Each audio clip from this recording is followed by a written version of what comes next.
दोस्तों, इंसानी इतिहास में आज तक कुल 12 लोग चांद पर कदम रखने में कामयाब हुए हैं। एक लंबे समय से हम इंसान चांद पर अपना बेस बनाने के सपने देख रहे हैं, लेकिन आज तक ऐसा नहीं हो सका है।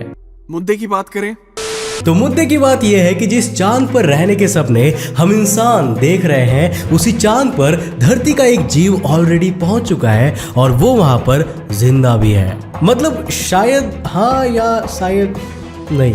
दरअसल साल 2019 में इजराइल ने चांद पर बेरेशिट नाम का एक मिशन भेजा था। इस मिशन के थ्रू वहां पर टार्डिग्रेड्स को भी भेजा गया था। Are you kidding me? जी हाँ, वही टार्डिग्रेड्स जिन्हें इनक्रेडिबल हल्क की तरह इंडिस्ट्रक्टिबल माना जाता है। ये जीव -200 डिग्री सेल्सियस के एक्सट्रीम कोल्ड से लेकर 150 डिग्री सेल्सियस की एक्सट्रीम हीट में भी जिंदा रह सकते हैं। आप चाहे इसे हिमालय की चोटी पर ले जाओ या फिर समुद्र की गहराइयों में, इसको कोई भी फर्क नहीं पड़ता। ये वॉल्केनो के अंदर और हिरोशिमा पर हुए न्यूक्लियर हमले के बीचों बीच भी सरवाइव कर सकता है। नासा इसे स्पेस के वैक्यूम और कॉस्मिक रेडिएशन वाली कंडीशंस में भी भेज चुकी है, लेकिन हमको घंटा फर्क नहीं पड़ता है। टार्डिग्रेड स्पेस के वैक्यूम में भी जिंदा बचने वाला पहला जीव है। आई डोंट थिंक कि दुनिया में ऐसा कोई भी जीव मौजूद होगा जो इतनी एक्सट्रीम कंडीशंस में भी जिंदा रह लेता होगा।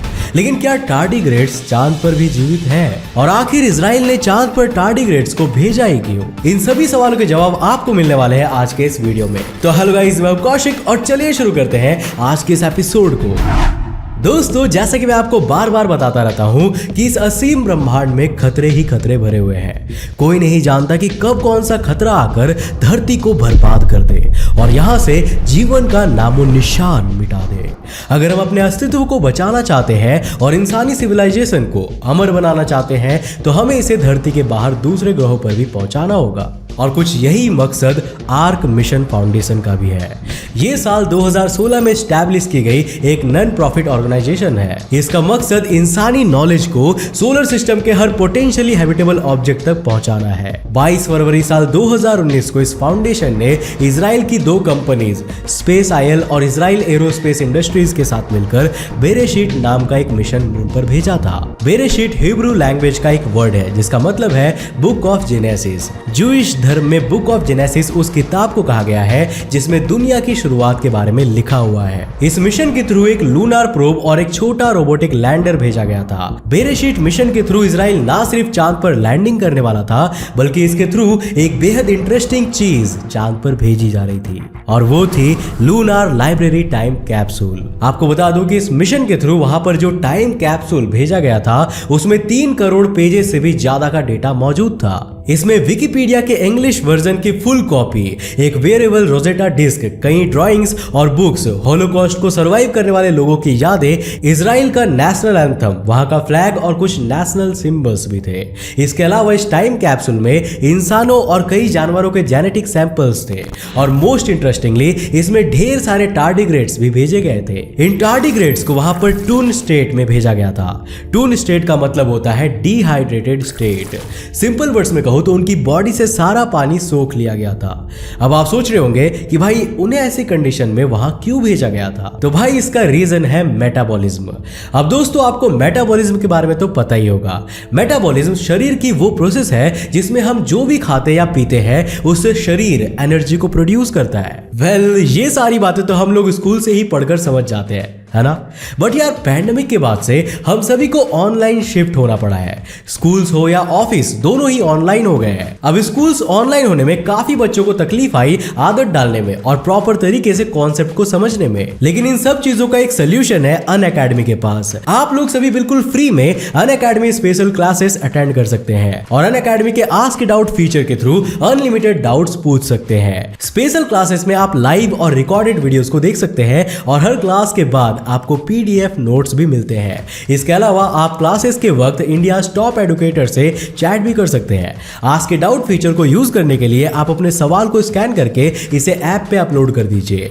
1 लाख से भी ज्यादा सवालों के जवाब इंग्लिश और हिंदी में ऑलरेडी वहां पर अवेलेबल है और आपको जवाब तुरंत वीडियो सॉल्यूशंस में मिल जाएगा। अनअकैडमी इस तरीके से डिजिटल एजुकेशन को प्रमोट कर रहा है और मैं ये मानता हूं कि इस युग में ये तरीके से सीखना बहुत ही जरूरी है। तो आप भी इसका फायदा जरूर उठाएं और डिस्क्रिप्शन में मेरे लिंक लिंक को विजिट करके अनअकैडमी ऐप को डाउनलोड करें एंड इसके फ्री फीचर्स का अनलिमिटेड लुत्फ उठाने के लिए यूज करें मेरा कोड ANT10। तो दोस्तों बढ़ते हैं वीडियो की ओर। टार्डिग्रेड्स की बॉडी बिना पानी के भी लंबे समय तक सरवाइव कर लेती है। जब उन्हें पानी नहीं मिलता तो वो अपनी बॉडी के मेटाबॉलिक एक्टिविटीज को 1000 गुना तक स्लो कर लेते हैं।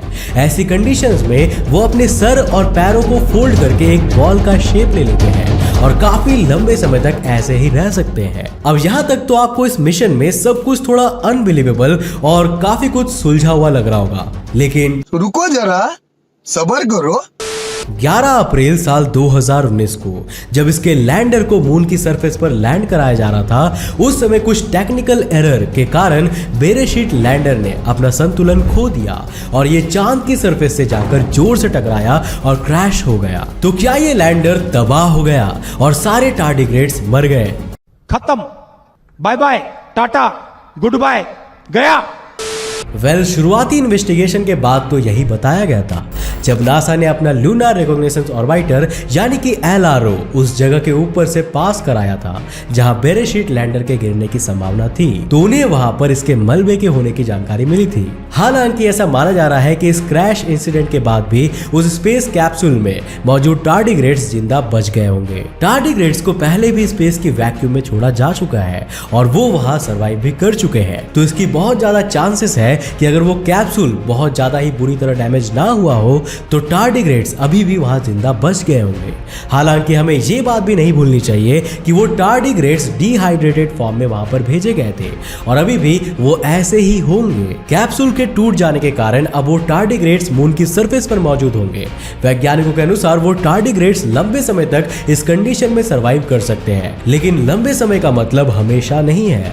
अगर वो हमेशा के लिए चांद पर जिंदा रहना चाहते हैं तो उन्हें खुद से ही चांद पर वाटर का कोई सोर्स ढूंढना होगा। अभी तक की हमारी रिसर्च में मून के कुछ क्रेटर्स पर आइस के फॉर्म में वाटर होने की बात सामने आई है, लेकिन टार्डिग्रेड्स को भी हमारी तरह लिक्विड वाटर की ही जरूरत होती है। अब वो इस बंदे की तरह फ्रोजन आइस तो नहीं खा सकता ना। यूनिवर्सिटी ऑफ टोक्यो के एक टार्डिग्रेड रिसर्चर काजुहारू आराकावा का कहना है कि अगर टार्डिग्रेड्स को किसी भी तरह से लिक्विड वाटर मिल भी जाता है तो भी वो बिना खाने हवा और नॉर्मल टेम्परेचर के लंबे समय तक सरवाइव नहीं कर पाएंगे। इस मिशन ने सिर्फ टार्डिग्रेड्स को ही मुश्किल में नहीं डाला है, बल्कि आर्क मिशन फाउंडेशन के फाउंडर नोआ स्पिवाक भी इसके कारण मुश्किलों में पड़ गया है। मगर क्यों? इसका रीजन छिपा है साल 1967 की आउटर स्पेस ट्रीटी में। इसके अनुसार किसी भी दूसरी सेलेस्टियल बॉडी पर कुछ भी ऐसा नहीं छोड़ा जा सकता जो वहां के नेचुरल क्लाइमेट को अफेक्ट करे। अब क्योंकि टार्डिग्रेड्स लिविंग ऑर्गेनिजम्स हैं और माइक्रो ऑर्गेनिजम्स की कैटेगरी में आते हैं, तो वो भी चांद की सॉइल को अफेक्ट कर सकते हैं। जब बेरेशीट लैंडर मून से टकराया और ये न्यूज दुनिया भर में फैली तो कई स्पेस एजेंसीज और इंडिविजुअल रिसर्चर्स नोआ स्पिवाक पर आरोप लगाने लगे कि उन्होंने मून की सॉइल को कंटेमिनेट कर दिया है। कुछ लोगों का तो यहां तक कहना था कि अगर फ्यूचर में चांद पर लाइफ की कंडीशंस डेवलप हो सकती थी तो स्पिवाक की इस गलती के कारण उन पर भी असर पड़ेगा। हालांकि स्पिवाक के लिए राहत की खबर तब आई जब खुद नासा ने उन्हें सपोर्ट किया। नासा के ऑफिस ऑफ प्लैनेटरी प्रोटेक्शन के अनुसार मून पर इंसानी डीएनए और टार्डिग्रेड्स को भेजकर जो कुछ भी किया गया है वो बिल्कुल लीगल है, क्योंकि उनका लक्ष्य चांद को कंटेमिनेट करना नहीं बल्कि वहां पर लाइफ की कंडीशंस को समझना और उन्हें स्टडी करना था। पर यहाँ पर हमें ये बात नहीं भूलनी चाहिए कि दुनिया की अलग अलग space agencies outer space treaty का समय समय पर उल्लंघन करती रहती है और इसमें सबसे बड़ा नाम नासा का ही आता है। साल 1969 से 1972 तक नासा ने चांद पर जो अपोलो मिशंस भेजे थे उनके दौरान वहां पर एस्ट्रोनॉट्स ने 100 बैग्स में वेस्ट प्रोडक्ट्स को मून पर ही छोड़ दिया था। तो क्या उन वेस्ट प्रोडक्ट्स में कोई बैक्टीरिया नहीं था और क्या वो बैक्टीरिया मून की सॉइल को अफेक्ट नहीं कर सकते थे? इस दुनिया में मौजूद हर एक चीज की सरफेस पर माइक्रोब्स प्रेजेंट होते हैं। तो जब भी हम धरती से चांद पर स्पेसक्राफ्ट्स को भेजते हैं तो मून पर WHO के ऑफिसर्स तो सैनिटाइजर लेकर नहीं खड़े होते ना। ऑब्वियस सी बात है कि अगर हमें चांद को एक्सप्लोर करना है तो इतना कंटेमिनेशन तो करना ही होगा। अब चलिए वो सब तो ठीक है, लेकिन अभी हमने जिन टार्डिग्रेड्स को मून पर मरने के लिए छोड़ दिया है उनका क्या इसे मैं साइंस के लिए टार्डिग्रेड्स का सैक्रिफाइस समझूं? जी नहीं, ऐसी खबरें आ रही है कि साइंटिस्ट जल्द ही वहां पर एक और मिशन भेजने जा रहे हैं जिसका लक्ष्य बेरेशीट लैंडर के मलबे को रेस्क्यू करना होगा।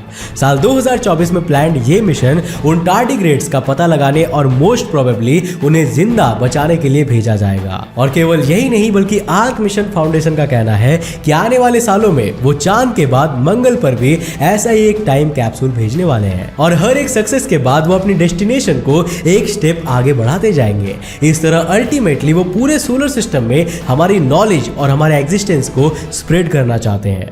वैसे आप इसके बारे में क्या सोचते हैं? क्या ये एक अच्छा आइडिया है या फिर सिर्फ पैसों की बर्बादी है? और क्या वो टार्डिग्रेड्स वहां पर जिंदा बच पाए होंगे या नहीं? अपने विचार हमें नीचे कमेंट करके जरूर बताइएगा। दोस्तों मुझे उम्मीद है कि आज के इस वीडियो से आपको काफी कुछ नया सीखने को मिला होगा। अगर मिला तो इस वीडियो को लाइक करने के साथ साथ अपने फ्रेंड्स और फैमिली के साथ जरूर शेयर करना।